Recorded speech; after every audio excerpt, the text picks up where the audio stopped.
Okay, I think we've come to 10 o'clock.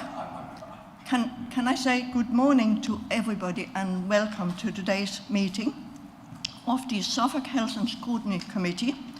I'm Councillor Inga Lockington and I'm Vice Chair and I'll be chairing today's meeting.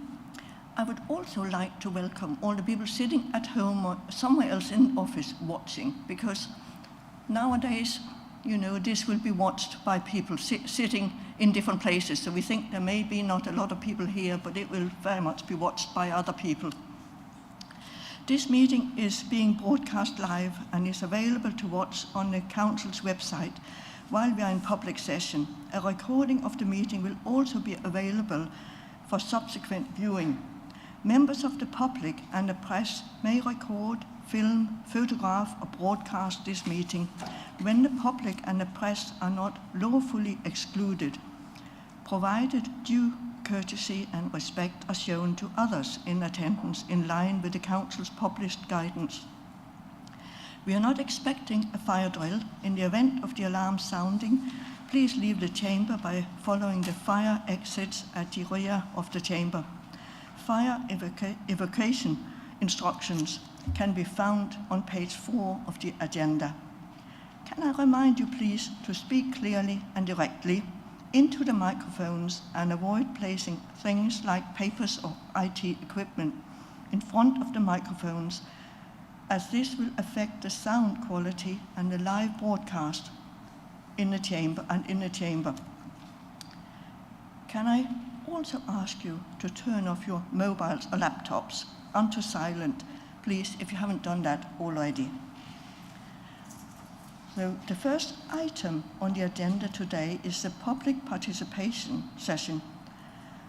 I've been advised that we have received no application to speak in this session, so we will move directly to agenda item 2. Agenda item 2 is apologies for absence and substitutions. Susan, do we have any apologies? We have received apologies for absence from Councillor Joanna Rayner, who is the new representative for West Suffolk Council, and also Councillor Edward Thompson. Thank you.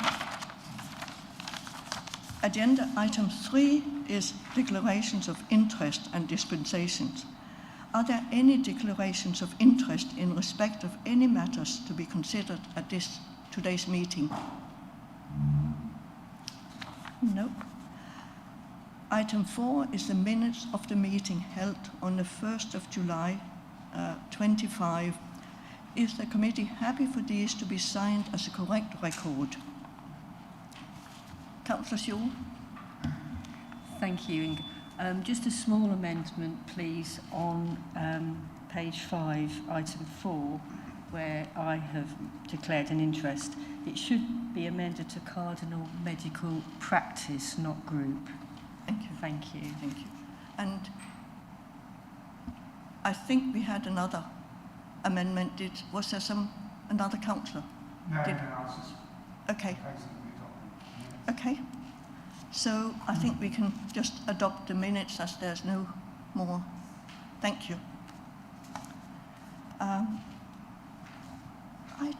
Agenda item 5 is a consideration of the Integrated Care Board strategy for the development of dental services in Suffolk. These services were previously commissioned by NHS England, and this is now the responsibility of the ICBs, and we can call it the Integrated Care Boards. The committee will also be able to consider the implications for dental services of recent and proposed changes to NHS. We have received written evidence, and there's a lot of that for us to have read today, which is on pages 15 to page 80 of the agenda paper. And I would like to welcome the panel from the NHS who has joined us to discuss it. Panel members, would you like to briefly introduce yourself? And we could start with Nick. Are you? Yeah. Thanks. Thank you, everybody. Thank you for the opportunity to come and speak to the Scrutiny Committee. I'm Nick Barker. I'm the Deputy Chief Dental Officer for NHS England. I'm also a Professor of Oral Health Sciences at the University of Essex, and I'm the Joint Regional Chief Dental Officer for East of England. I'm working alongside colleagues in Suffolk, North East Essex, and Norfolk and Waveney in particular. For the committee's benefit, the evidence is picked up in pack, starting at the bottom of page 65, as to the changes proposed for the NHS contract. The proposals, first of all, were put out in the middle of the year, and evidence provided by public, profession, etc., closed on the 19th of August. I think Inga just wanted you to introduce yourself. The introduction, and then we go into the papers. Sorry. Apologies. My fault. So, I should have explained better. Thank you. I should have listened better. I will hand over to, I think, Fiona's due to follow me.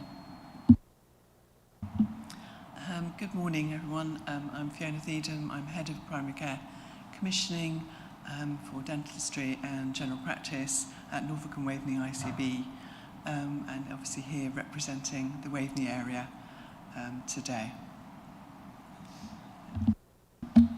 Hi everyone, my name's Jade Robinson. I'm the Head of Primary Care Workforce for Norfolk and Waveney ICB. My remit covers general practice, dentistry, optometry, and I'm here to talk about the Waveney area for dentistry today. Morning, I'm Nicola Brunning. I work for Suffolk and North East Essex ICB. I'm Deputy Director of Commissioning, and I have dentistry in my portfolio alongside optometry, community pharmacy and vaccinations. Thank you. Good morning. My name is Jason Stokes. I'm here as the Dental Educator Lead for the SNEED Training Board. I do have some other roles which may be pertinent. I'm the Associate Postgraduate Dean for Early Years Dentistry for the East of England.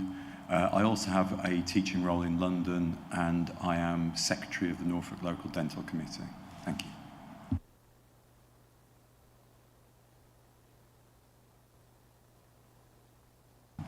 And again, my apologies, sorry for not following the instructions, which is a habit of mine.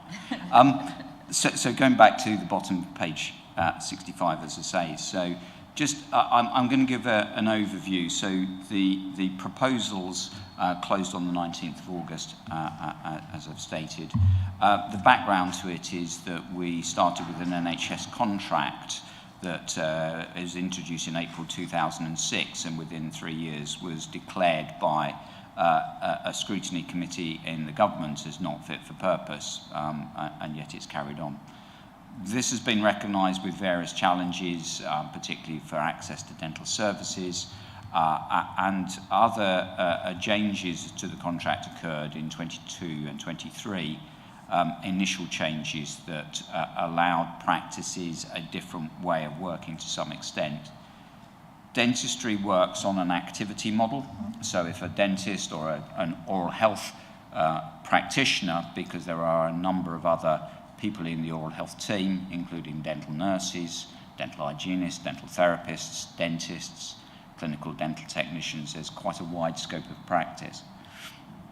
The way it works is if one of the oral health practitioners carries out some form of activity, they earn a unit of dental activity that is paid in different practices at different rates. So there's a bit of a scale of different rates for each practice, which in itself causes an inequity in services. There's also the way it's set up. Whilst there's a scope of practice, it doesn't really facilitate the use of the wider skill mix. So generally, dentists will perform the treatment, whereas if you go into your general practitioner, your general medical practice, you may well be seen by a nurse practitioner, a nurse prescriber, other physician associates and the like, which realistically in dentistry is not so encouraged. So in March 2023, there was some clarity to try and build the skill mix use, which worked to a minor extent, but the change in the use was fairly minor because the contract still didn't facilitate that use. So coming to the present day, the contract reform changes are various that have been proposed and if agreed, and currently the submission is going to the Minister in order for things to be considered from what the output was from the proposals. So what it would do from the 1st of April 2026 is bring in various points. One would be to bake in to the contract an element of unscheduled care, so that all dental practices would provide unscheduled care for unregistered patients to varying extent, that would be remunerated at a rate that better fits the kind of treatment that's required for those patients, because historically that was significantly underpaid, where the change is probably 3 times the current value of what's being proposed compared to what would have been paid previously. The second element is then, for many of these patients and for other patients within a given population, some patients have higher levels of dental need. Again, previously they weren't remunerated at a reasonable level. They were remunerated at the level of those who are generally fit and healthy in a dental term. So the proposal is for 3 particular areas: patients who present with high levels of dental decay in their teeth, in 5 teeth or more, is 1 level. The second pathway is patients similarly with 5 decayed lesions in their mouth, plus a diagnosis of active unstable gum disease, periodontal disease. And the third one is a diagnosis of unstable gum disease of a particularly rapid nature, which again can be much more deleterious on our patients' oral health. So each of these will be paid at a different rate, which is not directly related to the units of dental activity, but rather provides for a longitudinal period of care over 6 to 12 months. And that better gets us to the position where these patients will be stabilised. And that will particularly tie into those patients with the unscheduled need of care, because they will generally present with higher levels of dental disease.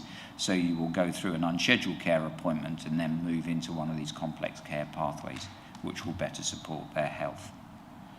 The other elements are in respect of the skill mix. There is a plan to remunerate dental nurses who have been upskilled to provide extended duties, so they can of themselves provide fluoride varnish application to teeth, which reduces the levels of dental decay for adults and children in particular.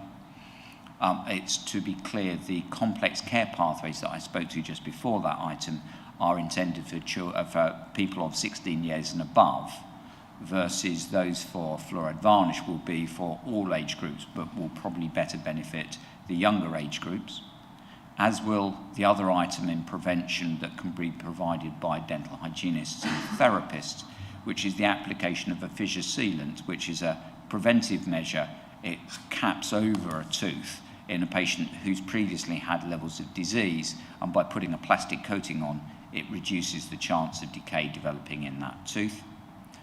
The following item is a development of quality and improvement, which will allow practices and encourage practices to undertake clinical audit and peer review, which are exercises looked at quality improvement within and between practices, as well as an appraisal system that provides practices to set time aside during the year to appraise various team members. So this will include the dental nurses, extended duties, etc., that I've described.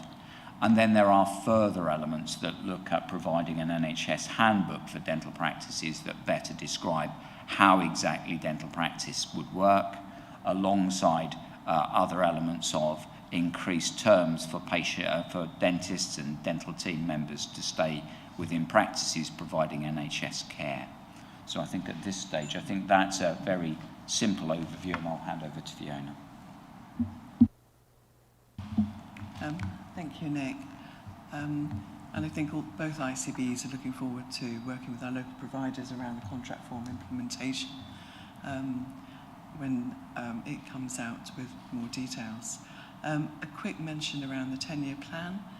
As dentistry is central to all areas, the 10-year plan that was published earlier this year, and there is a strong emphasis around for dentistry around access, prevention, workforce and integration. And we will obviously be looking at how dentistry fits in with that. I think probably the area that we're most interested in and excited about is neighbourhood healthcare. I think there's a real opportunity for dentistry to be part of the wider conversation with local communities, part of working with wider system partners to provide that whole care, all those prevention messages to local communities, particularly those who are most vulnerable, and to children and the older population. So both ICBs are going to be looking at their plans to see how we can develop those, to look at how we can be part of integrated neighbourhood health. And I'll pass to Nicola. Thank you, Fiona. There's been a big emphasis in the last 2 to 3 years on improving access to urgent care because nobody should be in pain. And both ICBs in the papers from October 23 onwards commissioned extra urgent care from a number of practices. In Norfolk and Waveney, 22 providers deliver additional urgent care, and 4 of those are in the Waveney area. And in Suffolk and North East Essex, 25 practices deliver additional urgent care, and 16 of those are in Suffolk. So you'll probably be aware that earlier this year the government made a pledge to further increase access to urgent care, and both ICBs were given a target of extra appointments that we needed to commission. Norfolk and Waveney had the highest target of just over 21,500 extra appointments for this year up to March 26. And Suffolk and North East Essex had just under 15,500 extra appointments to deliver. And so we're really pleased to confirm that both ICBs quite quickly commissioned the extra activity from a wide range of practices. In Norfolk and Waveney, they built on the existing urgent care model, and in Suffolk and North East Essex, we established a new urgent care service. There was a great appetite from our providers to deliver the care. In fact, we were oversubscribed. What is urgent care? I think that's helpful just to say what it is. The urgent care service is for adults and children. It is for people who are clinically triaged to have pain, so maybe you require care within 24 hours. Or some types of urgent care can wait a little bit longer, maybe up to 7 days, so between 24 hours and 7 days. So, for example, a filling has fallen out, that could be managed within 7 days. The way to access the service, if people don't have access to a routine dental practice, is to contact NHS 111, and they will be supported to access those providers that have been commissioned to deliver the care. It's fair to say in Norfolk and Waveney, the use of the new service is absolutely brilliant. So 95% of the appointments are used, and the DNA rate is 0.4%. Slightly different in Suffolk, where the utilisation is 65% and the DNAs are 6%. What we have noticed in Suffolk is in the papers we talk about a pilot that we launched, which has been very successful, which supported people to access urgent care. Since this additional service has been commissioned, referrals to our existing pilot have reduced significantly. So there has been an impact there, which we are watching very carefully. But that was just to give you an overview of the type of work that we've been doing to increase urgent care to the population. And if there's any takeaway message today, it's please contact NHS 111 if somebody you know requires urgent care and doesn't have a regular dentist. Thank you. I'm just going to hand over to Jason and Jade now to give an overview of the work in relation to workforce development. So I fairly recently took on the role of dental educator lead here at the ICB. My role is with the training hub. So the training hub is not directly involved in commissioning. It is involved in upskilling the workforce. Now clearly it is important that both the training hub and the commissioners have aligned views and work together, and that is our goal, and I often have communications with Nicola concerning that. Some of the things that we've done initially as I've come on board is to actually look at what resources the training hub already has. The training hub provides resources to other sectors, particularly general medical practice, and many of those resources have sort of cross-functionality and can help support dental teams. So I've gone through the resources, identified the ones I think would be most useful to practices, and then we've tried to communicate that to dental teams in the region, that resource is available. We're still continuing that process. Most dental practices are very focused on meeting the requirements of the NHS contract. It can seem to some teams quite oppressive to have that constantly sort of hanging there. And so when you're actually saying to people, we're here to help, they're not always looking up and seeing us there. So we're keeping that message rolling forwards, and we've got a conference booked for November where we're going to help to demonstrate some of the facilities that we have available to support dental teams. We're going to follow that up with another conference in February where we're going to dwell on some of the issues that Nick talked about with the change to the NHS contract.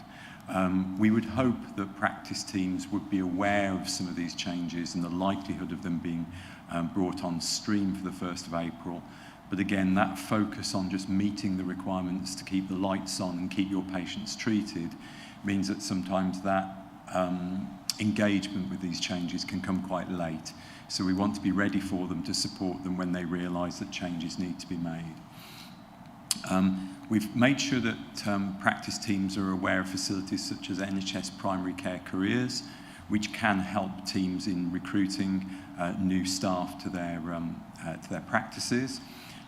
There's been some work already to assist practices, but again, if they don't know the facility is there, they will not use it. So part of my role is to make it clear to practices that these facilities exist. We also have apprenticeships that are available to support dental teams around dental nursing, oral health practitioners, and management of dental practices. One of the things that's very dear to my own heart, and it's not just an emotional sort of response, but I've been involved in dental foundation training for over a quarter of a century. Now, this is where people first qualify and they work for 1 year within the NHS. The vast majority of graduates in this country do that, and we have some individuals who come to work in Britain who also go through that programme if we have the capacity to do so.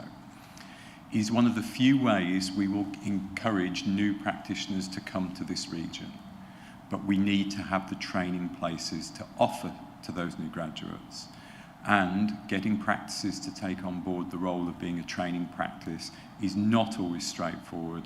And we've been working here to encourage individuals to consider taking on that extra responsibility. It is remunerated, which does assist practices, but also, of course, it can bring a new dentist to your practice who may choose to stay in the area. But also, it gives a new role for your team. Actually taking people who've been very focused on service delivery and saying, would you like to help the next generation of clinicians, dentists or dental therapists develop, can actually give people a renewed interest in their roles and help to retain the workforce that you have.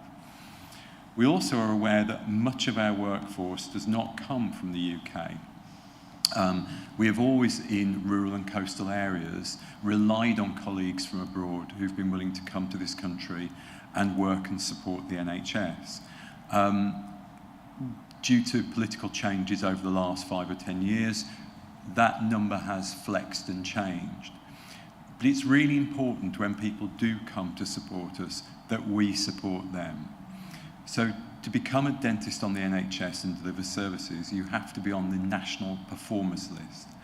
And for somebody coming from outside of the UK who is registered with the General Dental Council, they need to go through a process which is called agreement terms. So they are an agreement terms dentist.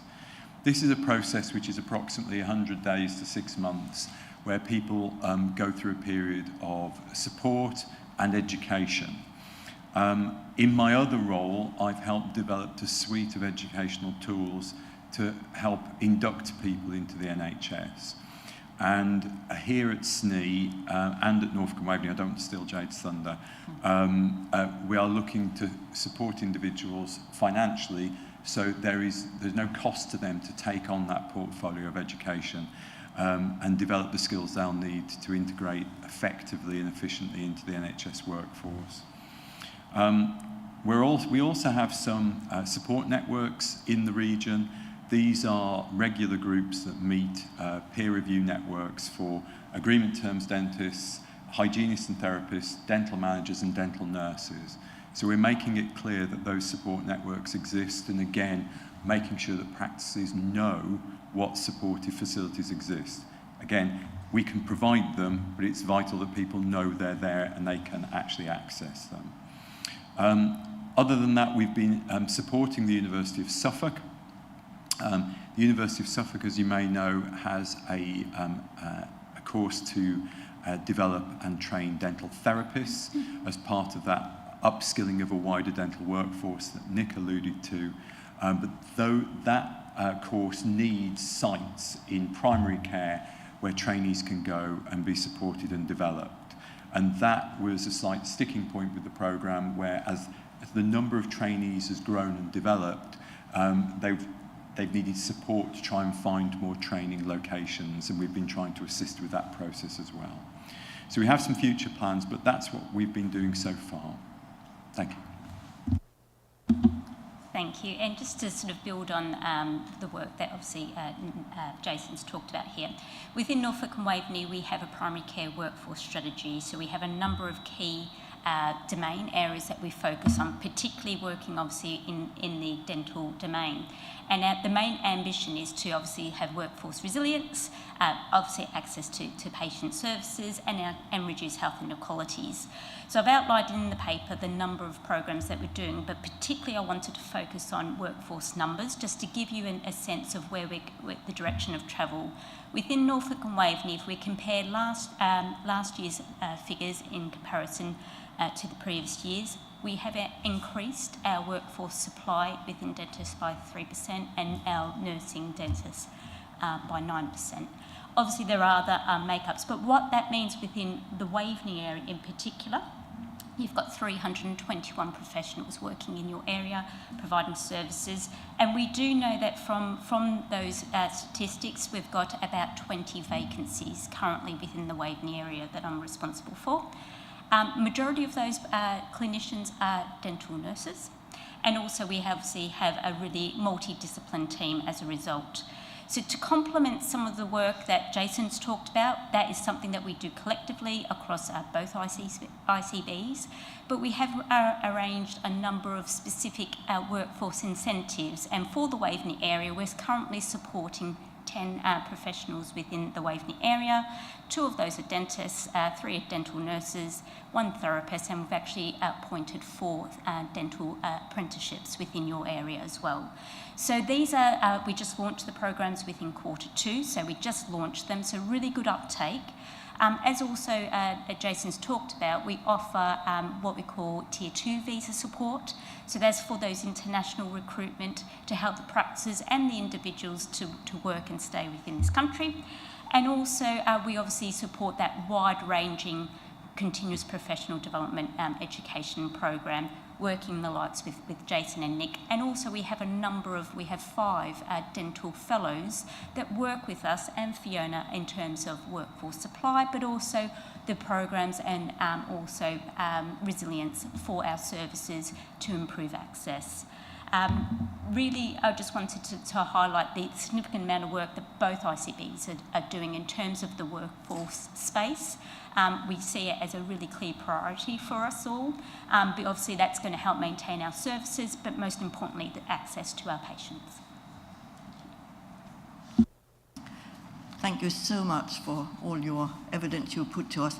Before we go to the committee, we've got Andy Yacoub from HealthWatch. Andy, would you like to say anything about the patient's experience dentistry in Suffolk?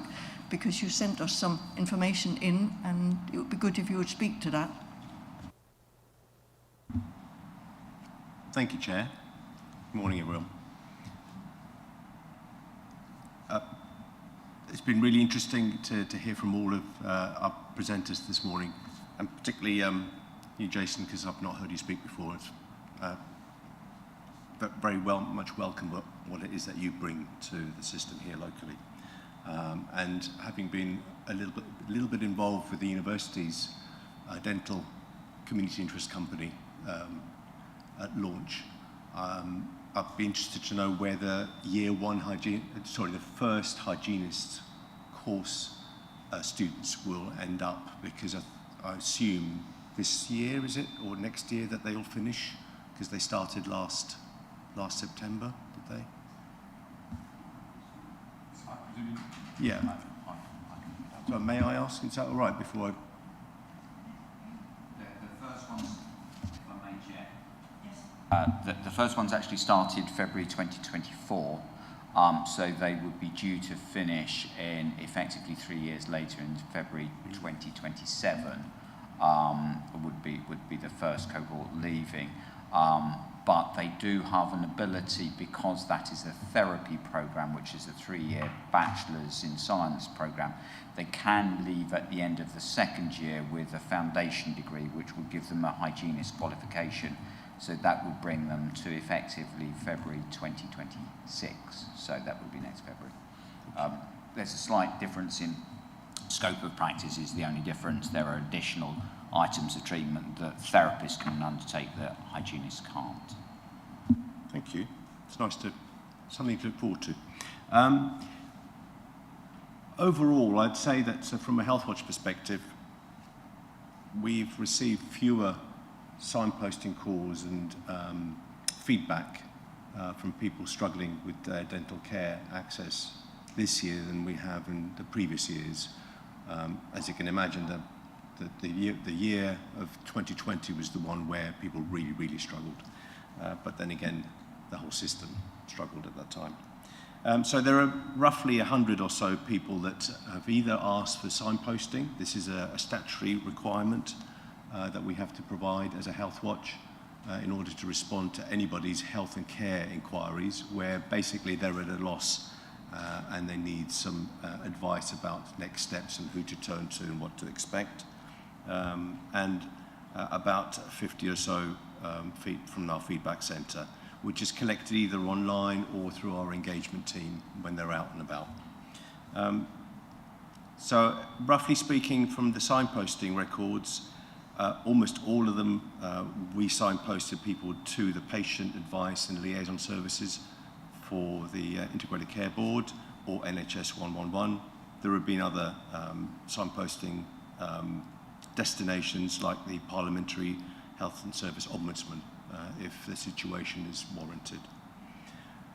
22 of the 54 signposts were about non-emergency matters, people struggling to find an available NHS dental care, or they weren't able to afford what they were being invited to pay for as a private patient, including personally being in a situation where they don't have enough credit scores, so they can't go on a payment plan. There were 11 signposts around emergency care. For example, somebody who was homeless and turned away and ended up needing urgent treatment, or issues around people's mental health if the situation had become that dire. So one particular example was a person who was due to lose all their teeth, and their mental health deteriorated because there was no plan for them to have them removed and how they might be replaced. There were 7 complaints.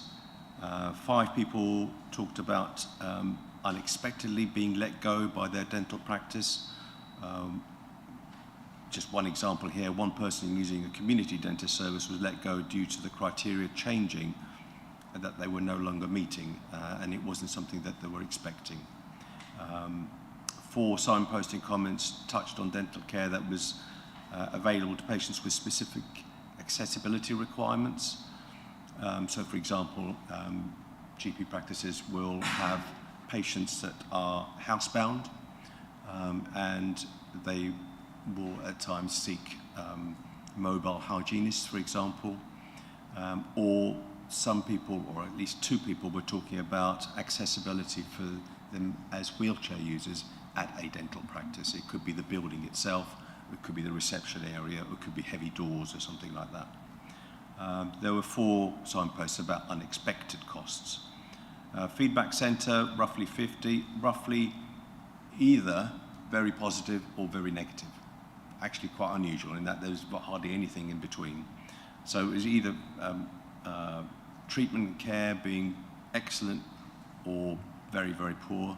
The other themes, and I won't go into the detail, that the feedback centre analysis tells us is around people's views on staff, access and wait times, dismissals from the practice, and unexpected costs. That's it. Thank you.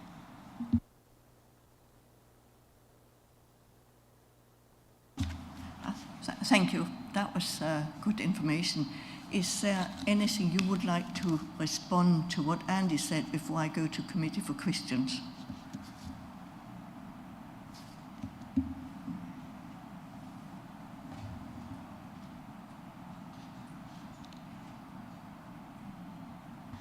I think it's in relation to the point that we made earlier, particularly around signposting. NHS 111 probably going forwards is going to be increasingly used as a single point of access for dental care. So the more we can spread that message, the better. Both ICBs have implemented a communications campaign, but as you know, you can't always reach everybody, can you? So anything you can do within your own networks, any materials that we can share with you to support that messaging. It's a bit like community pharmacy. I was saying, 5 years ago, you went to community pharmacy to get your prescription fulfilled. And now they can do so many other things. And that change has taken time for people to understand that, and we're still on that journey. So we need to support our population to understand the changes and to over-communicate. So hopefully people's awareness of what's available becomes more commonplace. Sorry, I think Andy has his hand up first. Andy, would you like to comment? Thank you, Chair. Thank you, Nicola. Yeah, I actually missed something here right at the top, which refers to 111. So our engagement team are increasingly hearing from people saying that the only way that a dental practice will accept a referral is if they've come through 111. Now, I don't know if that's policy or not, but we'd appreciate some clarity so that we can explain that to them. Thank you. Yes. So 111, I guess, is probably one of the most recognised ways of accessing urgent care, but practices are also able to accept patients who call up directly for an appointment. So both routes are freely open to any of our local population. And if I may, Andy, obviously we've had conversations over many years, and it's very pleasing to hear that things have improved compared to where we were immediately around and post-COVID. So I think that's an indication of how we're changing. I would agree with Fiona that there are a number of portals of entry, and I think that's key to understand. I think there is need for clearer communication because some of the national speak is about a single point of entry into the scheme, and I think that's not being well communicated, and I think clarity will be required on that. But it certainly allows for patients to contact the practices directly, and I think also to speak up that some of the cases you talked about with patients, the homeless, and other populations who have particularly high levels of need, the schemes that are currently in place across the ICBs also notify and acknowledge that there are particular health inequalities, and those groups are specifically identified and catered for in the schemes. So it would be certainly worthwhile having anybody signposted into the ICBs who can directly connect out to specific practices who are commissioned for those groups so that they can access the care that they really need. So hopefully that will be ongoing. Thank you. I think we now go to questions from the committee, and I think I've already got one indication. Councillor Robinson. Thank you. I'd like to thank you all for putting your head above the parapets and coming here, particularly Nick Barker. I've been to many scrutinies on dentistry over the years, and I'm pleased to say, well, sorry to say that the main problems always seem to be come down to the way the dentists were remunerated. After all, they are private businesses, they're there to make a living. So I'm very pleased you're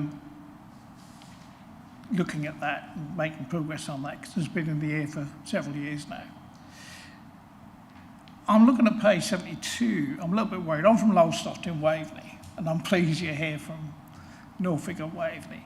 And then this says in Suffolk, we've got 46 dentists per 100,000. In Norfolk and Waveney, it's at 32 per 100,000. Now, Norfolk and Waveney is a big area. Obviously, the only part of that that's in Suffolk is Waveney. So do you have the separate figures for that? How are we doing on that? So within Waveney, in terms of the dental numbers, we have around about 58 dentists within the area. Majority of that, 72 whole-time equivalents within the nursing profession. So the overall figure for the Waveney area is 321 whole-time equivalents working in the area of Waveney. So what would that work out under those figures? Because you've done a ratio, haven't you, to here in these papers, 32 per 100,000. What would that work out per 100,000 for comparison? I will come back to you on that one. Thank you. Thank you. Okay, yes? I just wanted to reinforce the point you made around fairer remuneration, because that's absolutely important and critical, and the new contract reforms will go some way to addressing some of those concerns. But another way that we've been able to address some of those concerns is in the schemes that we've commissioned, either whether it's for urgent care or for oral health stabilisation. And we've worked together with our dental providers to agree financial terms that support them to deliver care over several hours, so commission on favourable financial terms.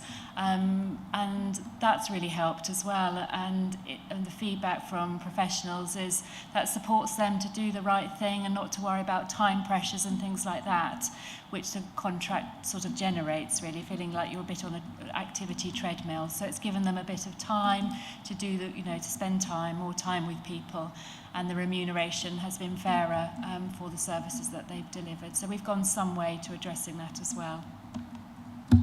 May I just come back on that?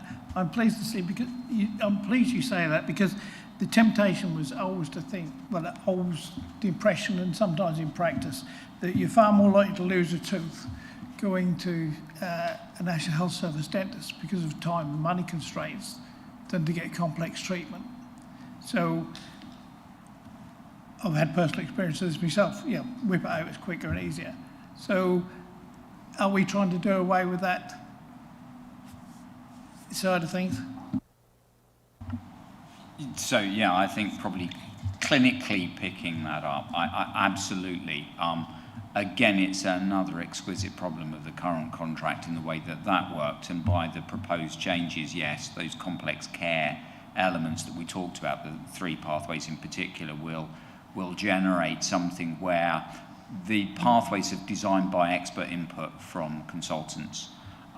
So we are actually working at the top level of evidence base to provide care that would be what would be expected, what people would be taught at undergraduate and postgraduate levels. So I would expect that we almost end up in the odd position where you'd probably get better care at an NHS dentist than you might do privately, but don't tell my private colleagues that. Thank you. Councillor Shaw? Thank you, Inga. Yes, I'm particularly looking from the patient viewpoint, and I've looked through the very detailed papers. Thank you for that. There's a lot of information for us to take in, and some of my questions have already been answered by you. But I think something I picked up anecdotally is that people don't always understand what they should be paying for and what they're getting free, in inverted commas. And pleased to see that you are, did I remember correctly, setting up some sort of campaign soon for communications to give people more information. I'm interested in knowing how that will shape what you're planning for and how soon that will come into play. So that's my first question around that. And I'm also very interested in hearing more about the different dental practices working more in the community, because I think that is a very important way to go. I'm always bothered when people sort of rather lazily, in my view, say, oh, we'll go into schools and that's enough somehow. Let's educate the children. To my mind, it's a much wider story than that, and I really do hope that it will be looked on as a much wider community scheme or way forward, rather than just very focused in small pockets of the population. If I may, again, I'll pick it up. Sorry, I'm fairly verbose, as others will support as evidence. So the communications, yeah, we certainly propose. So as the evidence goes to minister, there'll be a communications that will come out nationally to patients to be aware of what these particular elements will change, because the idea originally was that the fee paid by the patient should be obvious. You only pay at 3 band levels for NHS dentistry. But because there was such complexity in determining which band, patients were finding that they were getting charged for this and then getting charged for that and then getting charged for something else. So in particular, I think the good point is the complex care pathways I talked about at the beginning. Under the current system, that might involve 3 or 4 different courses of treatment. So in the current terms, that may be 3 or 4 payments of £72 or whatever the case is. I can't even remember what it is currently, to be honest. Somewhere around 70 to £75 in cost terms. Now with the longitudinal care pathways, it only involves 1 cost at that. So that will be quite clear to patients then. If you enter in, you'll go through that care pathway, you'll get to the end, and that will be your payment. So I think that will certainly help clarify, as will the other elements, the prevention elements, because we're turning away from this idea. The current contract talks about just providing treatment, but it doesn't talk about prevention, which is what's in the 10-year health plan, is changing everything away from treatment into prevention. So we're focusing on that, and there'll be clear communications on exactly what that prevention element will cost as well, which will be hard baked into a lot of the proposals that are there. And then in community terms, we're learning across East of England, there are various programmes occurring in East of England, like a connection into care and residential homes, which has had really good connection in other areas, and in children and young people centres as well, which has had really good connection. So as we gather the data to that and carry out service evaluations, we'll very quickly learn exactly what good can look like. So, because we do know that there's about 50% of the population accesses NHS dentistry. There's another 50%, some of whom will undergo private dentistry, as would be. There will be a certain element that don't actually like going to the dentist, where will only access care when they really need it. But there's a certain element who can't access care because of mobility issues and whatever. And that's, again, something that we really need to move towards to support communities. Thank you. Councillor McLaren. Yeah. Thank you, Chair. Can I just clarify if our nearest dental school is the Eastman still? Is that where we recruit from? The Eastman Dental School in London is a postgraduate dental school. Yeah. So it teaches people after they've got their initial qualification. Our closest dental schools are things like King's College and Queen Mary's in London. Then you have to go further over to places like Birmingham, which is obviously the best dental, it's the dental school I went to. But you are correct, geographically we are isolated and do not have access to dental schools that produce dentists. Yeah. That was the question. Do you find? I've asked this question before, actually, in similar meetings. I mean, that's restrictive, isn't it, for this bit of the world? No, I don't. I'm going to try and take Nick's crown. It's not as straightforward as that. Okay. So, I was talking to a colleague in Norfolk, because you may have heard that the University of East Anglia had developed a plan that if there was central funding, that they could start a dental school. And I explained to somebody that if that plan was not done with the correct amount of detail and nuance, it could negatively impact NHS dental provision rather than positively impact it. So it is a great opportunity that could really help our region, but it has to be done in a way that supports the local production and retention of dental workforce in the area. So that, I would strongly support any moves to actually have a dental school in our region, but it would have to be done in the right way. And is retention a problem then? It's a huge problem. I'm happy. Any figures on that? I can't give you figures to hand other than the fact that when we have foundation dentists come to the area, approximately half, it changes from year to year, but currently for the last couple of years it's about 50% do stay in the region. However, if you look at those figures with a bit more detail, what we tend to find is they accumulate closer to the M25 in the southern and western parts of the region. So although one of my colleagues that runs their foundation scheme in Norfolk and Waveney has had some great success recently through her exemplary endeavours, most of our dental students qualify away from the region. Many of them may have family or friends in other parts of the country, and so they see their year working on the NHS in foundation as something to do and then go and carry on with the rest of their professional lives. So some people we woo, some people we make it clear to them there are great opportunities in regions in the east of England, but for other people it will only be a step on their journey professionally. Now, there are things that we can do to try and change that.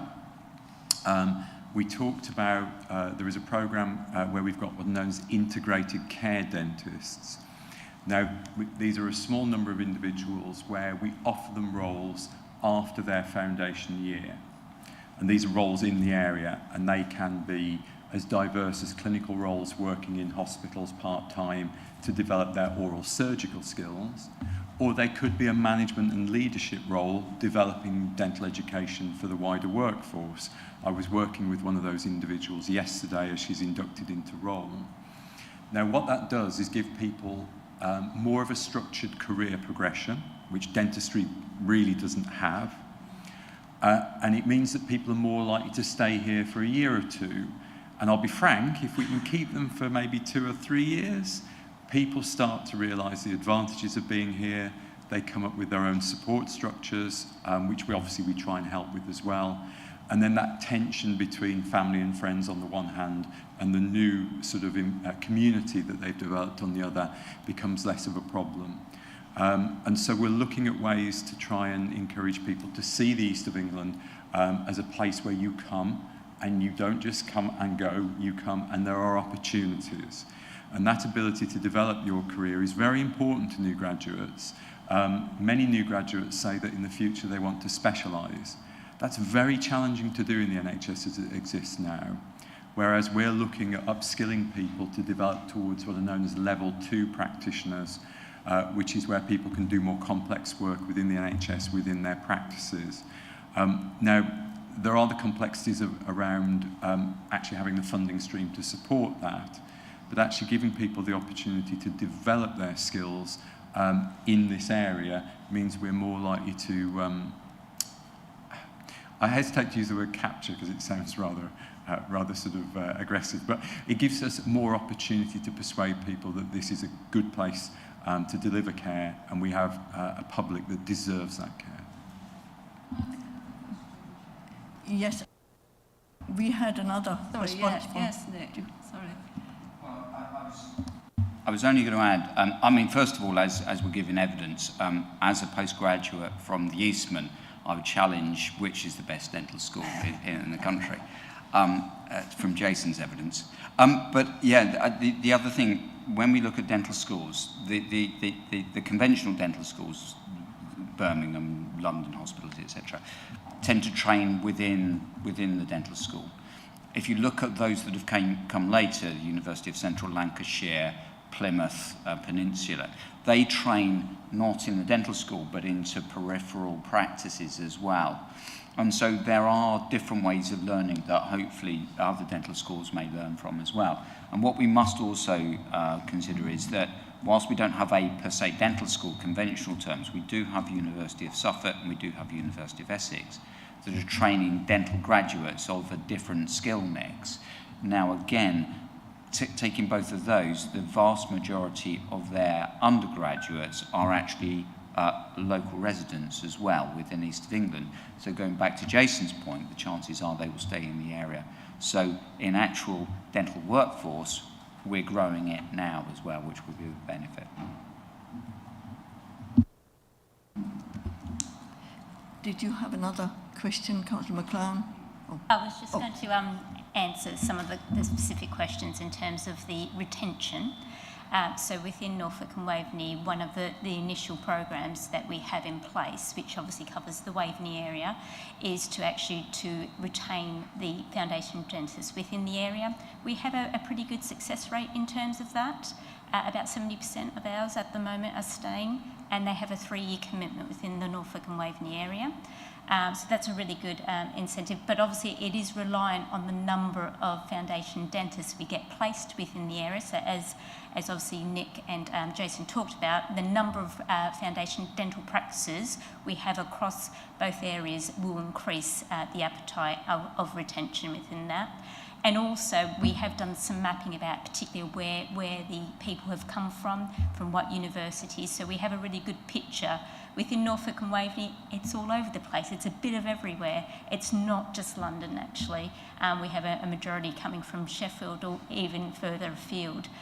So it depends on really where they're trained, but actually 70% have stayed in the last year with us. Thank you. I'd just like to add on, Jade is absolutely correct that we do have a wide range of trainees coming from a wide range of dental schools. However, there is another issue that needs to be borne in mind. When trainees get close to qualifying, they go through something called national recruitment, and they are ranked from 1 down to about 1,100, which is the number of annual graduates. Where you feature on that ranking means that you are more likely, if you're higher up the ranking, to get your first choice of training scheme. In the southern part of the east of England, my training schemes there, quite often, it'll be somewhere in the top 10 of choices of trainees. For Norfolk and Waveney, the average is about 45. It's their 45th choice. So, unfortunately, when people come to our region, it is not through choice. It is quite often through compulsion, which, as you can imagine, makes the retention argument even more challenging when people start on the premise that I didn't want to come here anyway. Now, we do have some local people who may put us first or second, but the majority of individuals, when they're told where they're being allocated nationally, they weren't hoping for Norfolk and Waveney or SNE. SNE's not quite as bad, but it is still not the main choice of people coming here. So we are fighting an uphill battle, but we're aware of that, and we're aware of the need to actually make it clear to people the advantages of being here and the opportunities of being here. So that is something, the other thing that we can do as well is we can communicate to people before they make their choices as to why coming to this area can be helpful. And again, that's something that we're looking to do, to make it clear to individuals that we have offers and opportunities for them if they come here. I'll be frank, and again, I don't have the data to back this. This is more based on anecdote and my personal experience, that the vast majority of people who graduate now are geographically not very flexible. So they will have a very fixed view about where they want to be after their initial financial year. Now, some of those we can change their minds, but the majority we will struggle. However, there is a small number of people who are much more flexible and are more willing to take up an offer in our regions if we've got something to offer to them, which we're trying to do, and everybody here is working very hard to try and make it clear to people that coming to here and being part of our new dental workforce is worthwhile for everyone. Thank you. Yes, one more question, and then, yes. A short answer, I think. Who is the regulatory body for dentists? It is the General Dental Council. Like the CQC, are you inspected by the CQC? You are. We have three. We have three regulatory bodies as such. So the GDC regulates as far as professional standards, conduct, professionalism is concerned. NHS England is a regulatory body to the contractual elements and the payment elements. And then CQC are regulated as far as the provision of care, safe, well-led care is concerned. So we have three different regulators that we report to. So a patient should look up a CQC report? Yes. Yes. We can advise them to do that. Yeah. Thank you. Thank you, Chair. Thank you. Councillor Lloyd, you're next. Thank you, Chair. Thank you for coming to see us today. I just want to ask, on the 5 points under 3.4, the areas for procurement provision, it says about the decision would be made privately in July. Is there anything you can tell us, especially because my area is one of the noted areas, so I just want to see if you've got an update for the rest on that. Thank you. I thought that might come up today. So, yes, Suffolk and North East Essex ICB has identified several areas whose populations are currently underserved by access to NHS dentistry. Also taking into account factors such as distance to travel and areas of deprivation. The ICB board has approved a plan to aim to commission additional care in a number of areas, which I'll walk you through now. We've done a lot of work working alongside our existing providers to listen to them, to understand from them what's worked well in the past, what's worked less well, so we learn lessons and so that we increase the likelihood of the procurement being successful. So we've had a lot of rich engagement and support from people to help finalise our the proposal. So the procurement is due to start October, November this year. So the areas where we are looking to commission extra care are Bury St Edmunds, Mildenhall and Brandon, North West Suffolk, Saxmundham, North East Suffolk, including Leiston. This will be a significant investment by the ICB and should support significantly improved access for our population. We're starting initially, we have some providers in some of those areas. Some areas there's nothing. But we're starting, if a provider already has a contract to deliver services in one of those areas and would like to provide more and can provide more, we're offering our existing practices the opportunity to bid to deliver extra activity. And then anything remaining, which I still think would be a significant amount of activity, will be subject to a competitive tender process. Aiming to mobilise those services from 1st of April 26, but that's dependent on lots of things, but that's the initial time frame. Is that helpful? Yes, thank you very much. Just in terms of size and scale, can you give us an idea of how much extra provision that will bring online for residents? Yeah, it's difficult at the moment because we haven't publicised the procurement yet in the detail. But just to give you a scale, Nick earlier talked about units of dental activity, and that's how we have to commission. Is we'd like to buy a number of units of dental activity, and the additional units we'd like to buy in Suffolk is 106,000. Just to give you an approximate idea, and Nick might be able to come into, generally, a dentist with an NHS contract will deliver something in the region of 6,000 UDAs a year. So 106,000 extra UDAs is likely to be a significant uptick in terms of provision. Brilliant, thank you very much. And Councillor Rowe, do you have?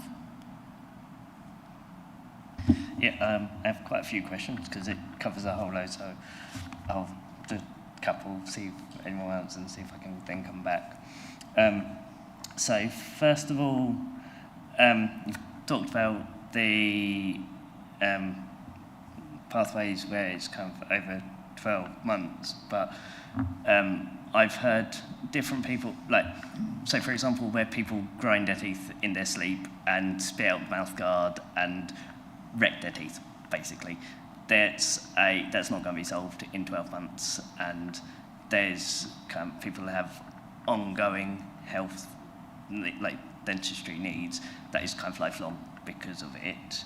So I was wondering how that comes into it, and also because of the nature of how dentists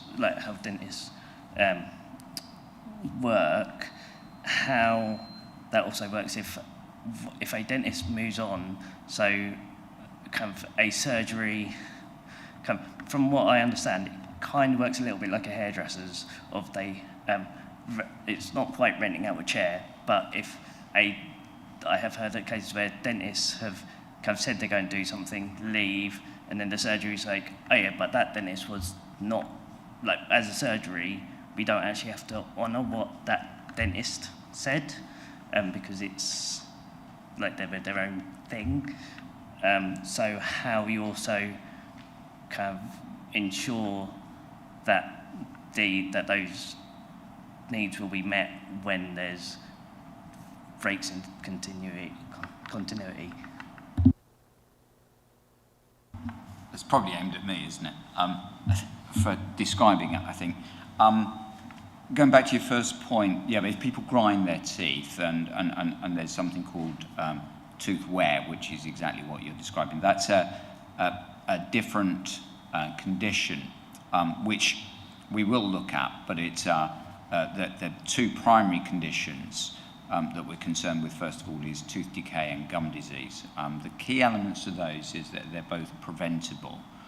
So that's why we've centred on those, because we can actually get in and make a difference.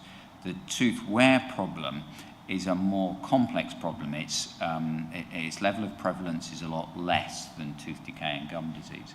That doesn't remove from it. So that is still catered for in the current contract. So we can still cater for the way that should be dealt with.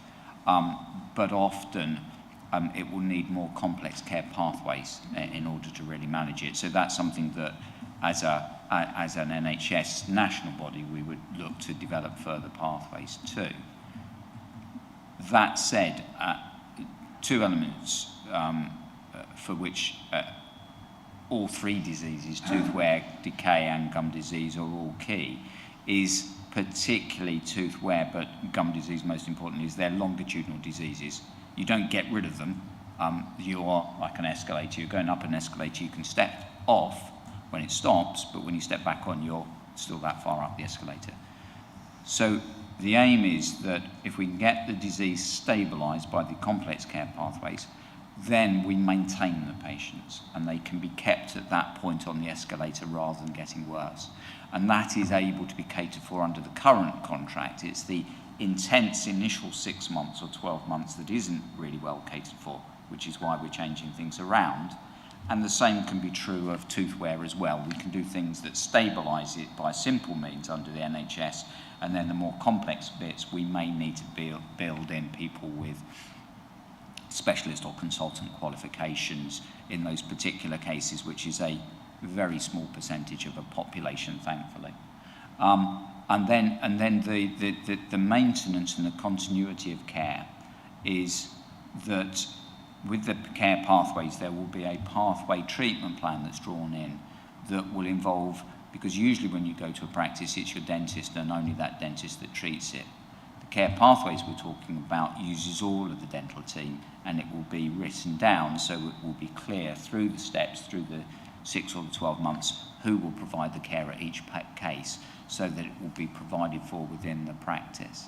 And so therefore, even if one of the associate dentists, who is effectively a self-employed subcontractor of any given practice, if they move on, you've still got the care pathway. So somebody else will step in and be able to deliver that care. So I think it's reasonably catered for in the proposals, and it's quite clear how that evidence would work, hopefully. So we'll see. Thank you. Councillor Shaw, did you have another question? I do. Yeah, just woken up again.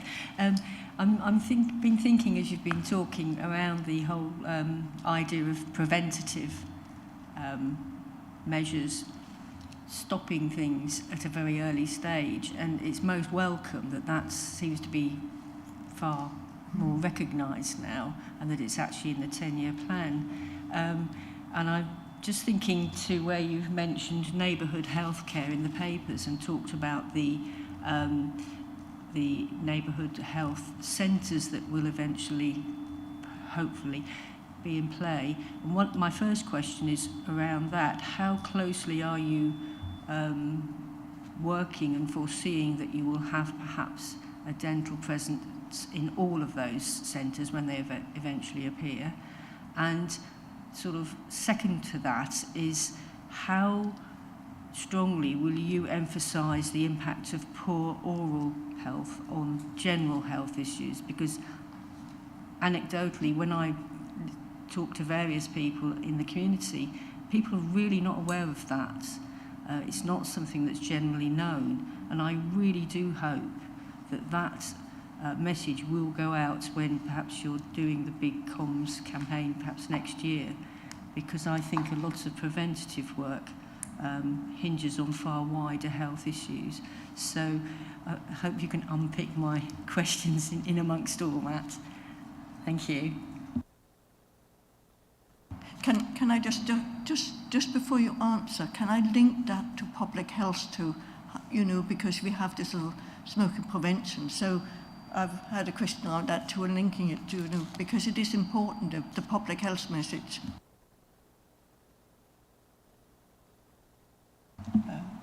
Yes, and thank you for the question. I think this is a really important area. I think where we be working, keeping dentistry as part of the whole system, and not just. I think it's still at the moment it's on the side, and it shouldn't be. It should be right centre of health and wider care for patients. And I think this is where working at community level will really benefit. I think we see real opportunities around oral health education, prevention, and then the signposting out to the local dentists within their area. But making use of all the resources, for example, the role of social prescribers in general practice. Where do they play a part? They're the ones who are communicating with individuals who are often vulnerable at that particular point. So I think it's much more about how we work together as a team, and it's not just primary care, and by that I mean general practice, pharmacy, optometry, dentistry, but also working with mental health. The voluntary sector have a really big part to play. So I see that's where we see this community working, and it's something that we're all starting to think about. But I think yes, we're quite early on in the path. In Norfolk and Waveney, we are actually looking at a pilot in Norwich, which we would very much love to broaden out to both west and east, which for us would be either Lowestoft and Great Yarmouth, to look at how we can make that happen. And I think one of the really big concerns, which is raised by all partners, is how do you get individuals engaged with healthcare, and not just dentistry. And so that's one of the challenges that we need to address. And I think by having people on the ground talking about prevention, talking about why oral health is so important, then hopefully it becomes, the messaging starts to become I suppose, more of the norm. So that's where we see it going. And just sort of following on from Fiona, particularly about the integrated neighbourhood team that she referred to, we actually have got a dental fellow now working within that integrated neighbourhood team to help scope and scale that up across Norfolk and Waverley, and obviously it will be in Suffolk because they obviously are a fellow within the Suffolk area as well. So these skills are going to be transferable regardless of that. And I think it's a really good point in terms of the educational side, particularly around looking at our continuous professional development. One of the things that we are doing within Norfolk and Waveney is to offer training programs across all the pillars of primary care, particularly having a focus on dental oral health and the implications and health inequalities. So that is something that we are actively doing now, and we'll develop that and scope that obviously over the next year or so as well. And I'll pick, if I may, as well. So going to, Chair, your point around public health. So one of the other elements regionally that we have is a public health scrutiny committee as well that we have to report into. And we've set objectives in there as to what we can do in dental public health terms. And we have 3 consultants in dental public health looking at that as well. So there are regional messages which will obviously impact upon Suffolk, but regionally as well. To point one. The other point is, just to set an example, that we've forgotten that oral health has an effect on general health as well. So one example is if somebody's got gum disease and we treat it, if they're also diabetic, we improve their diabetic health directly to the point at which they can stop a second-line diabetic health drug and remove that. So that's a key message. And I unfortunately talk to doctors on a regular basis, and it still amazes them they weren't aware of it. So we've got a lot of work to do to work with our GP colleagues. The benefit is at the moment that we have still a regional team that we sit in who have oversight of where we're going. And within that is the medical directorate with chief medical officers as well in that. So we're actually now got direct one-to-one engagement with them on a weekly basis. So the aim very much is to start working into the neighbourhood schemes and integrating dentistry into other facilities. Now that's going to be prevention because the issue is that dentistry is a surgical discipline, so certainly parts of it would have to be undertaken in a dental practice. But the wider messages about being able to give prevention messages, etc., can be done in any situation, inside schools, inside of family hubs, etc. So there is certainly an aim to move that message out, and then from then signpost people into practices where that more interventive care needs to take place. Thank you. Councillor Robinson, would you like to have another question? Thank you. Actually, it's a little bit of a question, only a minor one, and a comment. The question, I'm looking at page 38 where you say a tender is currently underway to secure new provision in 3 key areas, where East Norfolk, Lowestoft and Yarmouth is one of them. I know you can't give away too many details because it's under the tender process, but is this tender aimed at the hospital or local practices? I wanted to know. And B, I want to know, made a comment about that I have noticed some improvements locally in that, I can give you an example.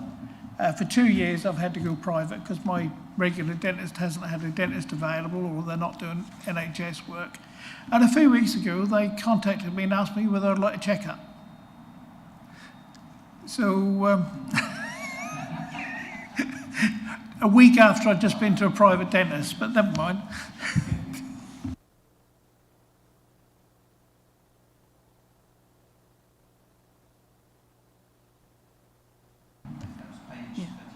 Would you like to make comments to Councillor Robinson?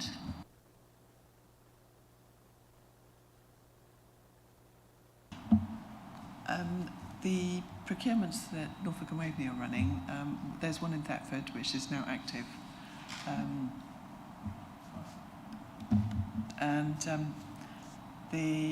we also, like Suffolk, work with our local providers to increase capacity where they can take on more activity.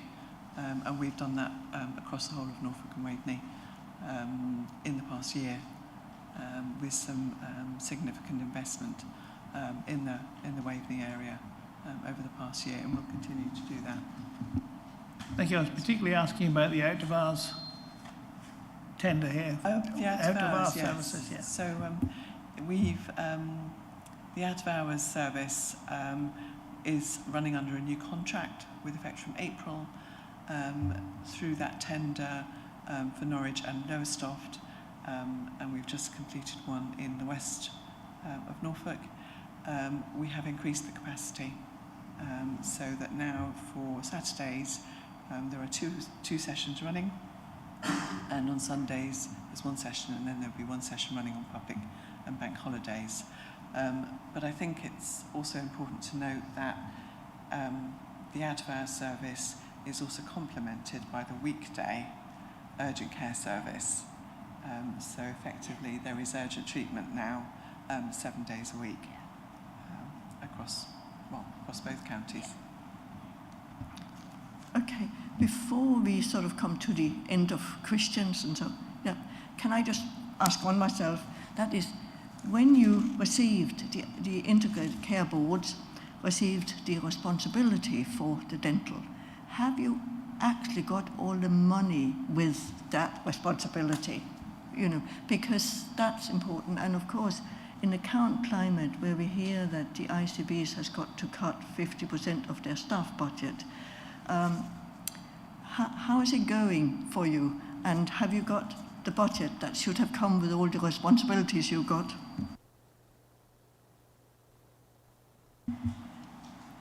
So the budget that was transferred from NHS England remains protected within the ICBs and has been uplifted annually, as is normal for most NHS services. So that's a good thing. And I don't foresee the future landscape changing that. You know, the fact that the ICBs are reducing in number having any adverse effect on that. In terms of staffing, you're right, the government announced in March this year that by the end of December, ICBs would reduce staff headcount by 50%. How's it going? That's quite hard to answer. It appears to be behind timetable from where I'm sitting, whereby a staff consultation has not yet started. I think nationally we're waiting for some indication from Sir Jim Mackey to understand the announcements he made in March and whether there'll be any material difference to those, because they don't seem to have identified the budget needed for redundancies in the Treasury. So watch this space. We're keen to understand what that looks like. But it's been made very clear to us that despite the ambiguity at the moment around wider staffing, the new ICBs will be established from the 1st of April 26. And Ed Garrett has been appointed as the Chief Executive Officer. Yes, thank you, and I think we all feel for you in that situation with the staffing. But I had another question from Councillor McLaren. Oh, okay.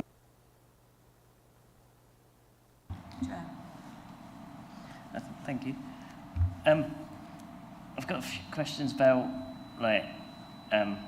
people, how many people will be able to access, and about how they access dentistry. So, what proportion of population are expected to be able to see a dentist within 2 years? Because there was a report only in April saying it was only 50% across the country, and it's also, I was a bit worried by the way it was phrased in the papers, saying people don't want to see an NHS dentist because they can't afford it.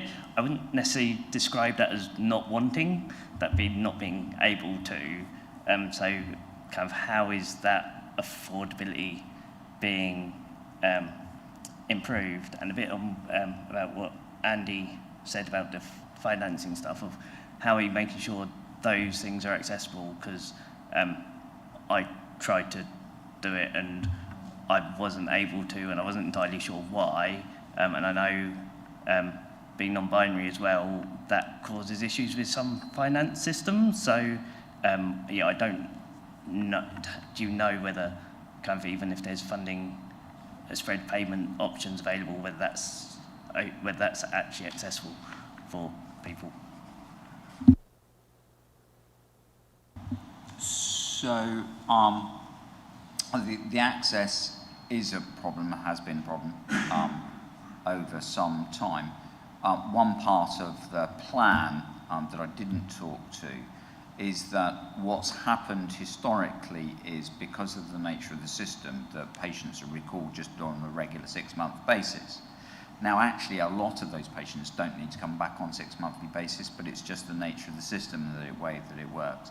So very much what we're looking to do is extend those recall intervals, because if the prevention starts to work, that you don't have to have patients come back anywhere near so frequently as they do currently.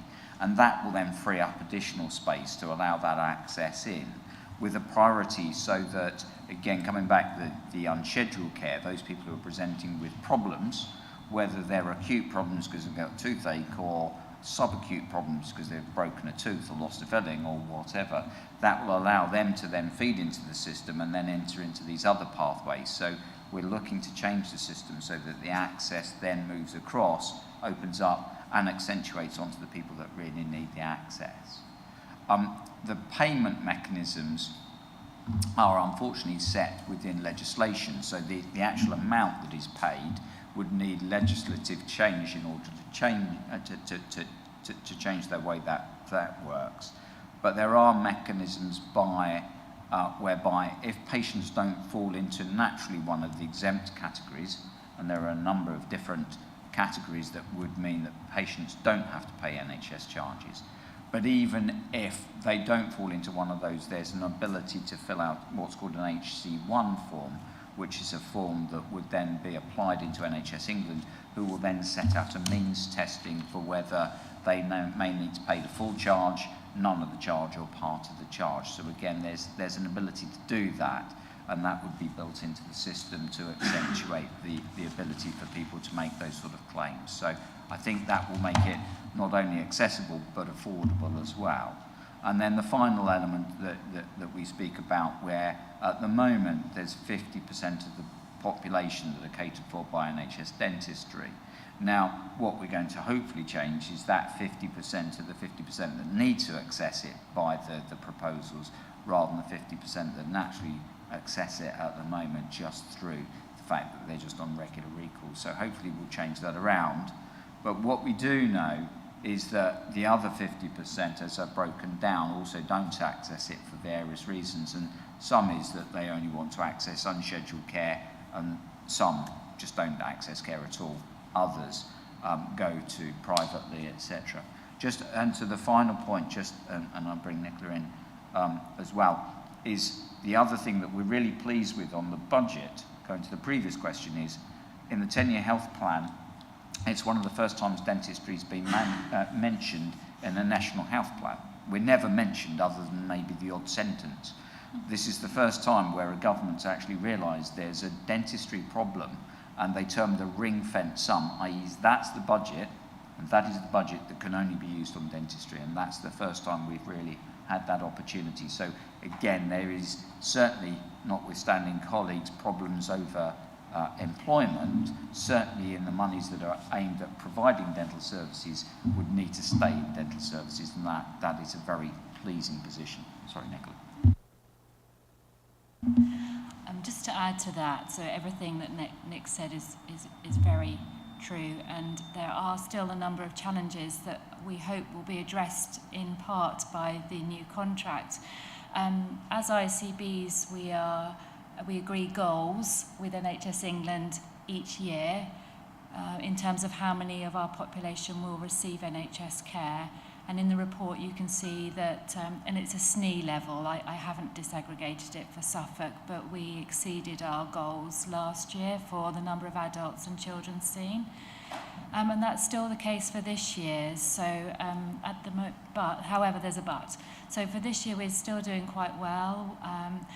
Around 298,000 adults have been seen in the last year. this is a rolling quarterly figure, and 114,000 children. But what we are noticing is that the number of children being seen is increasing above our goal, significantly above our goal. So the goal for this year in SNE is 57.13% of children. We're at 66.16%. So that's great. That's really, really great. The but is, it's not the same profile for adults, and probably because of the number of challenges that we've articulated today. So our goal is 34.55% of adults are seen, and we're just above that at 35.41%. So we're doing what's being asked of us. However, that adult figure isn't recovering in the way that we had anticipated, and the children's figure is exceeding recovery, if that makes sense, post the pandemic. And so it is hoped that some of the challenges the profession faces in relation to providing care for people with potentially quite complex oral health care needs, access can be supported through these contractual changes that are due to come into place by the 1st of April. But I just thought that's important to share. Thank you. Just before we come to summing up, could I ask, we mentioned smoking, but what about vaping? Is that just as bad? Because lots of people seem to have changed from smoking to vaping, and children start vaping early. Is that just as bad for your teeth? It's not far off. Vaping has a significant impact on gum disease. And so I will have spent time, sometimes decades, persuading patients who smoke, who suffer from gum disease. I try and persuade all my patients who smoke to stop smoking. Smoking cessation is one of the things that dentists and dental teams can do really well, because we see some people who are relatively fit. And so while we're talking to them about their teeth and prevention, we can drop all manner of other preventive messages in there. Smoking cessation, obviously, because of the damage smoking causes, is one of our top priorities, but it also has this direct link to gum disease. If you are somebody who is genetically prone to gum disease and you smoke, it has a catastrophic impact on the extent of the damage that is caused.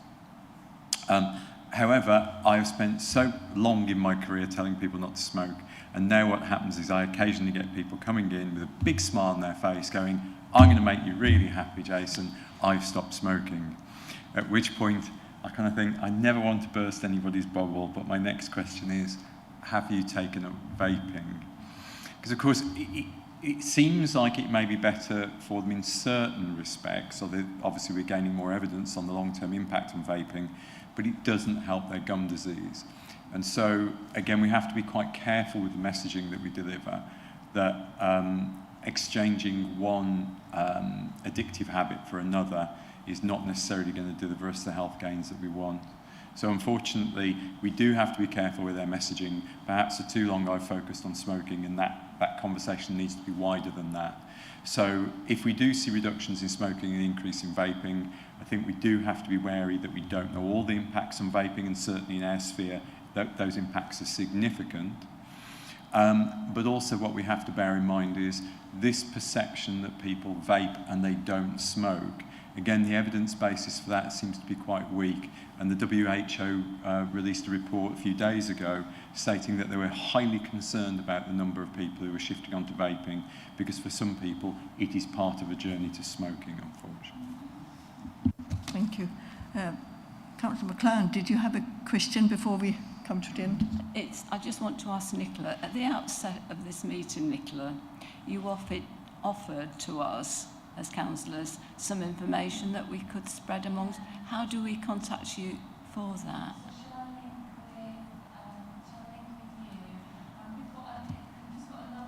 Image to promote the urgent care service, and we've shared it with lots of organisations. If I share it with you, and then we can support you. Yeah, of course. 2,000 or 3,000 people, and those people expect us to have the answer to everything, and I'd be quite happy to promote anything. Thank you so much. Yeah, thank you. Councillor Rowe, did you have a question? And then I think we have to finish. Yeah, final bit today. It's kind of partly with how it interacts with districts and wider council, like a bit linking with the vaping stuff, but and a bit with the community communications. But obviously the preventative bit, rely on that. At the moment, it's a particularly difficult bit, I'd say, because of partly with the context of COVID and also algorithms pushing like non-scientific information to people. And so, for example, kind of fluoride has been a kind of issue where people are dubious of fluoride for a long time, and that sort of messaging is getting stronger, as well as linking with retention as well, of maybe being some of the messaging being antagonistic to the people who we would want to be, who like would be working in the area. So not for, and as districts with health, with heritage and tourism, and advertising what we have in the area, like so, yeah, a bit more than just the working with voluntary sector. Is there a kind of strategic way you're working with partners to help improve that preventative bit and improve the retention, given the quite large difficulties more broadly with it?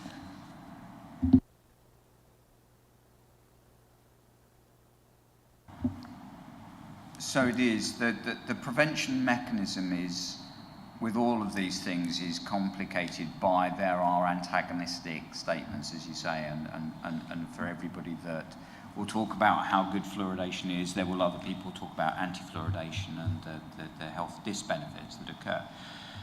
So we're always going to struggle with that, and it's always going to be a point of, it's going to be very subjective down to an individual based level that people will choose to take the message and make of it what they will from the evidence that's available.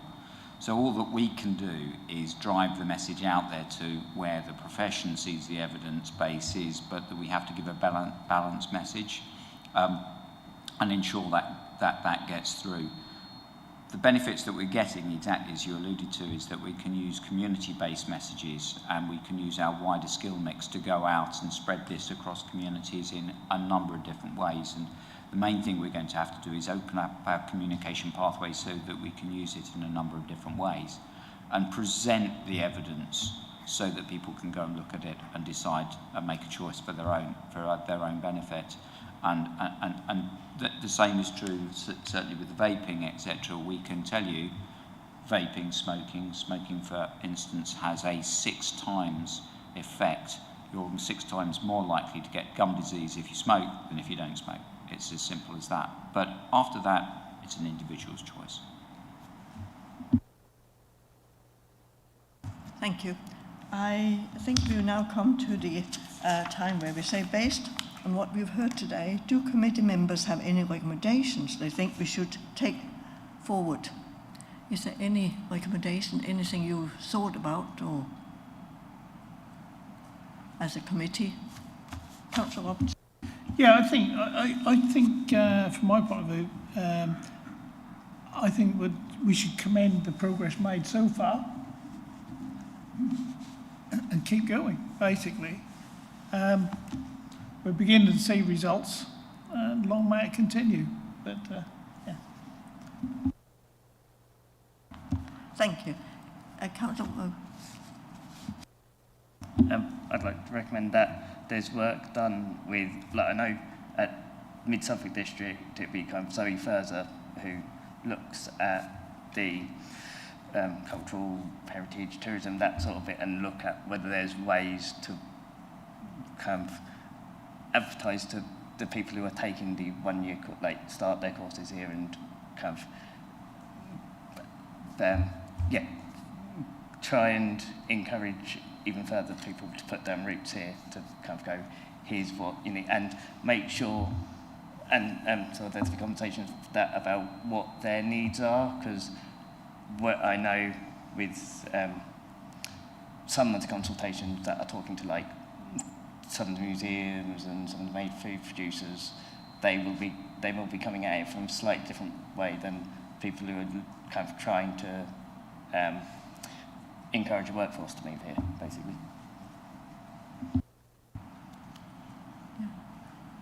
Okay, so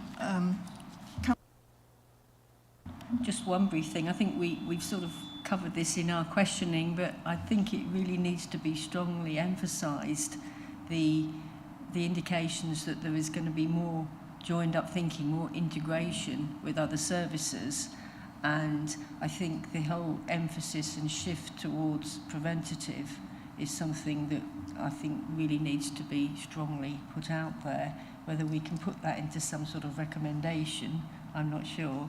But I think, for me, that's one of the strongest messages I've received this morning. And I do want to thank people for the various pieces of information. I've learned quite a lot already. I think, yes, also, I think as a recommendation we could talk about contacting public health, both Norfolk and Suffolk, because, to be sure that actually the joint working and the messages they send out is very much based on the health of the person, and the stop smoking and stop vaping and campaign. I think that's a really interesting point, because we work with public health really closely, and yet they're not sitting around the table today. The activities that they're focusing on are described in the reports. I think going forwards, it would be prudent to invite representatives from both of our county councils who have responsibility for public health commissioning. Thank you. Councillor Lloyd?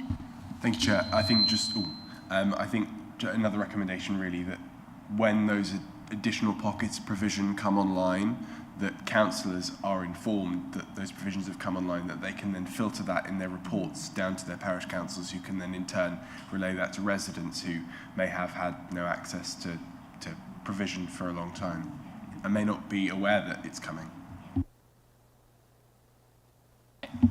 If I may also pick up the point that the Chief Medical Officer actually talks about a rural and coastal project across all of healthcare that has started as well, and certainly the office of the Chief Dental Officer is one part of that. Now, obviously, rural and coastal particularly counts towards the Suffolk area, particularly with these rural communities who have individual particular issues that are different to what would normally occur. So if that's one of the recommendations, I think it's worth explicitly stating that about those individual problems, so that we can take that to the national team and say, consider these rural communities, it really is a problem, and then we can emphasise how we get that joined up thinking across the whole of the wider healthcare systems. Thank you. Yes, I think if we could encourage dentists from abroad in a way to come to certain areas, because I know myself, coming from Denmark, it didn't matter where in England we lived, because I had no family anywhere.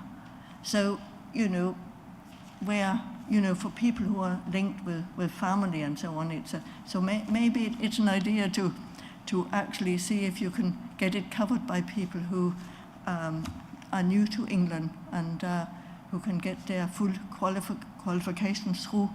Because for me, it didn't matter where I lived in the UK. So, so that's maybe something to think about. And also, we really need to make sure that they have enough information about the lovely bits of Waveney and Suffolk and Norfolk. It's a wonderful area, apart from some of all the much building that's going on at the moment. But it's a lovely place to be. And I think we need to be reassured that you actually, in this dental schools and so on, when you attract students, that you very much have the information about Norfolk and Suffolk with you, because it is a lovely area.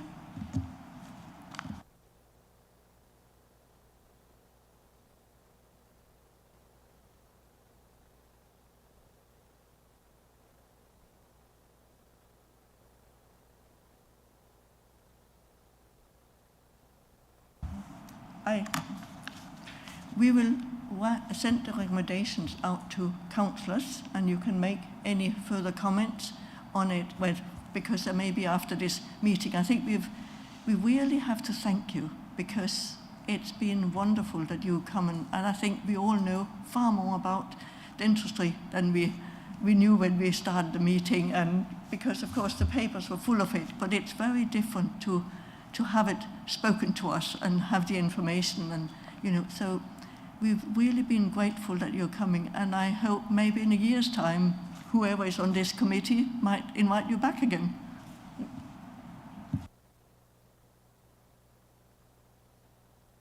I think we can now, as a committee, have a 10-minute coffee break, as we call it, and then we'll be back here to start in 10 minutes and finish our meeting, hopefully in reasonable time.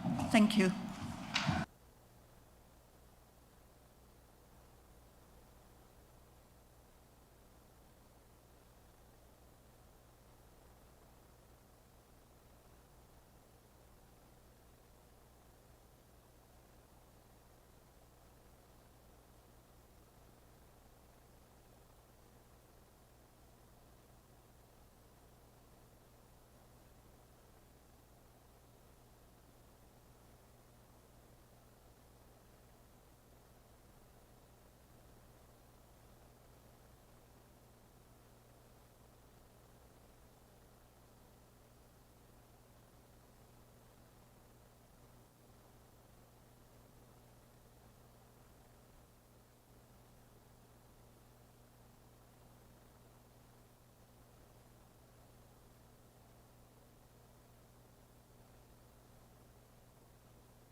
And we are back again as the Scrutiny Committee. We have come to item number 6. Agenda item number 6 provides an opportunity for those members that the committee has appointed as observers to report back on meetings they have attended. Do any members of the committee, have they attended any meetings they would like to report back on? Thank you, Councillor McLaren. Thank you, Chair. Well, as you know, I'm board member on the Future Systems Board for West Suffolk Hospital. We met on the 16th of September, and every time I come to this meeting, I only report on what the programme director reports on, because a lot of the stuff is actually confidential in the meeting. So the project to build a replacement West Suffolk Hospital, they expect the construction to commence 2027-28.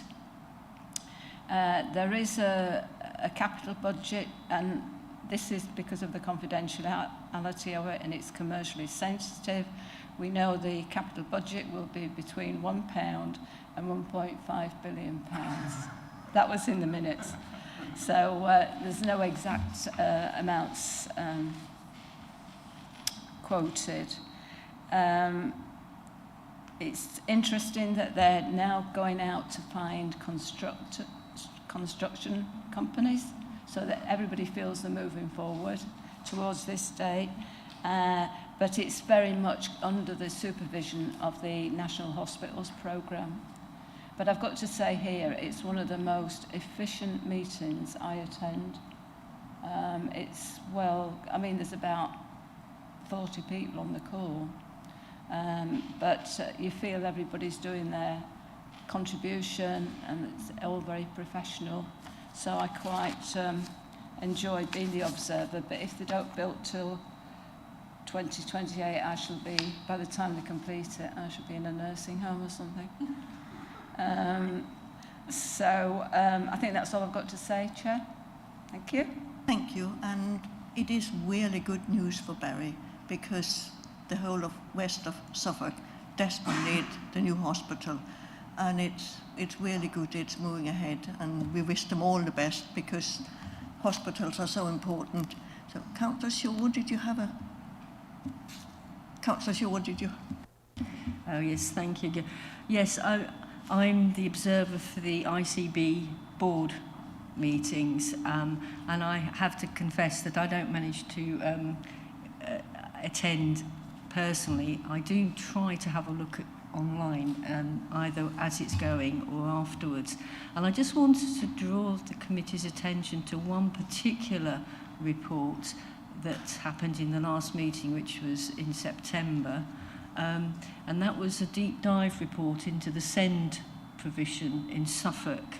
And there were quite a lot of recommendations, a lot of awareness of particularly the impact of the so-called cliff edge for young people going from normal education at the age of 16, 18, and how they sort of get lost in the system. And there's a heavy reliance really on parents to do a lot of spade work to ensure provision for their family member. There's been some things recently in the media about it. I think there was something yesterday where a family have been trying to get care for their son.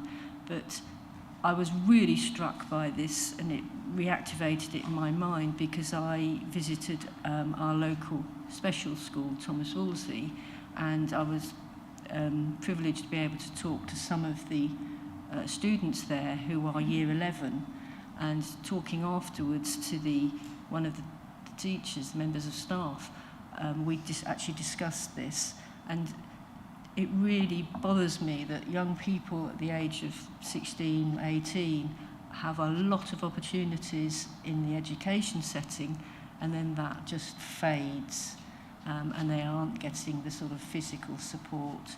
And the line that comes out to me really strongly from that report was that education, health and social care need to be integrated into decision making and accountability structures, and that is being recognised by the ICB board, and I think it's something that we need to be thinking about here when we're scrutinising. Thank you. Thank you. I have been informed that the scrutiny, the local county scrutiny committee recently looked at the transition from CYP to ACS, from children, young people into adulthood. So there has been a scrutiny committee there, but it's really good that the integrated care boards also are keeping an eye on what's happening to our young children, and of course their families, because behind all of them there will also be families who have needs because they have a child in need. So that's anything else. I was not able to get to SNF's last meeting. I hope the next one I should be able to get to a bit, because that's held in Suffolk, but it's not always easy to get all the way to Essex, but I should do my best to the first Thursday in November to get to the meeting. And I think we probably need to have a look at the committees people attend, just have a look to see whether we are covered for all the things we ought to have observers on if we can. So that's something for when we get a new chairman in place, to be sure we get looked at if there's anything else that we need to cover as observers. Thank you so much for what you have done. And the next thing here is the information bulletin. Is there anything in these? We've got 2 informations that you would like to raise, any of you?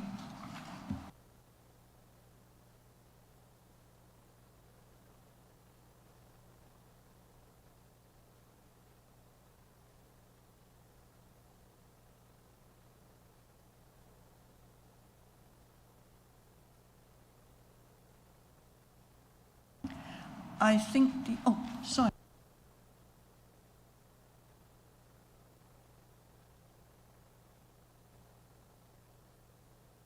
The Orthopaedic Centre.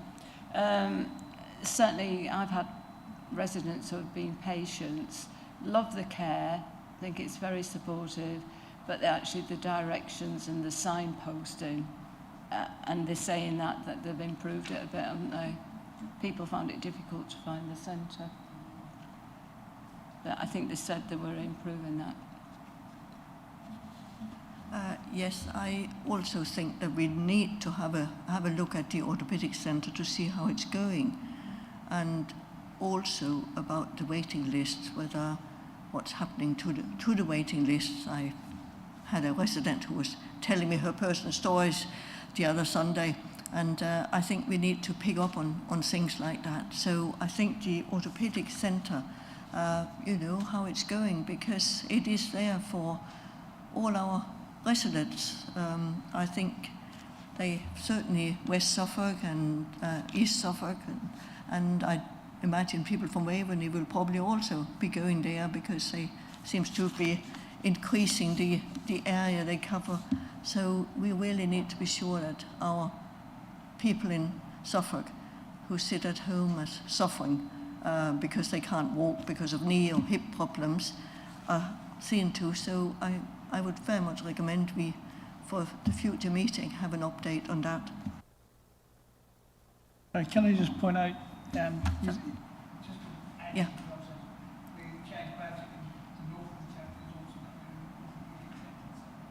Thank you. Sorry. We have the forward program, and I think we've got the 21st of January 26. We've got the NHS, the Foundation Trust, the Mental Health Foundation Trust, and that would be really good to get them back to talk to us about how they are working in the 5 different committee areas, 5 different areas and so on. It would be really good to learn how they are getting on. So that's on the forward program for January. And I'm trying to see what, the pharmacies, yes. Yes, we've got the pharmacies also on the program for there. And I think that is, as we talked about dentistry, there's been so much change, so we need to also keep up with what's happening to our pharmacists. So they will come back there. And then maybe in March, if, of course, whoever becomes the new chair will agree to it, we could have the orthopedic centre. And anything else that we, yeah.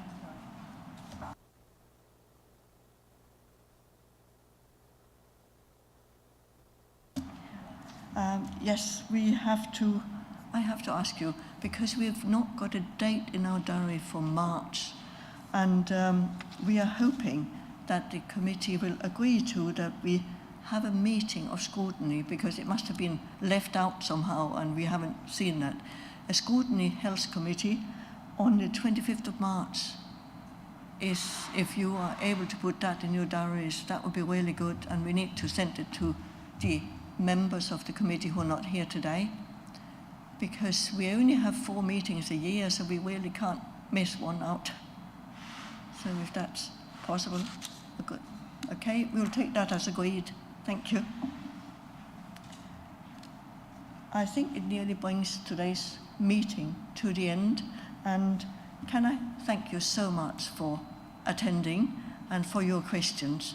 And when you get the recommendations, please, if there's anything you want to add. And as a committee, we just hope that we soon will have our full numbers back. You know, there are quite often 1 or 2 of us who may send an apology because we can't attend. One today is, I think, is for COVID reasons. But it would be really good to have our committee. And maybe as a committee we could think of, when we know who the new chair will be, that maybe we should have a Zoom meeting between us just to get to know each other, because there's a long time to January and lots of things might happen at the moment. So I might recommend that to when we get to know who our new chairman is, that we get together on Zoom if we can't get it in person. And thank you so much for today's meeting, if that's. And thank you to officers for their work. It makes it so much easier to come in as a vice chair when you've got officers who know what they're doing, and they certainly do. We are so benefiting from wonderful staff, and thank you to the public who's been watching us. Thank you. Bye.